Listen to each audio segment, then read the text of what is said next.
পশ্চিমবঙ্গ ল clerk অ্যাসোসিয়েশনের চতুর্থতম বর্ধিত রাজ্যসভা অনুষ্ঠিত হল ঝাড়গ্রামে।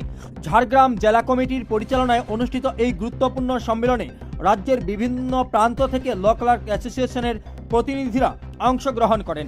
এই সভাতেই চোপড়া ব্লক ল ক্লার্ক অ্যাসোসিয়েশনের সম্পাদক আব্দুল হালিম রাজ্য কমিটির সদস্য হিসেবে নির্বাচিত হন। তার এই নির্বাচনে চোপড়া ব্লক সহ উত্তর দিনাজপুর জেলায় খুশির হাওয়া বইছে। এদিন সভায় আমন্ত্রিত অতিথি হিসেবে উপস্থিত ছিলেন পশ্চিমবঙ্গ সরকারের ক্যাবিনেট মন্ত্রী বীরবাহা হাসদা। পাশাপাশি উপস্থিত ছিলেন পশ্চিমবঙ্গ ল ক্লার্ক অ্যাসোসিয়েশনের রাজ্য সম্পাদক ফাল্গুনী চক্রবর্তী। এছাড়াও রাজ্য সম্পাদক মণ্ডলীর সদস্য গোবিন্দ বাগ ও রানা ঘোষ সভায় উপস্থিত থেকে সংগঠনের ভবিষ্যৎ কর্মসূচি নিয়ে আলোচনা করেন।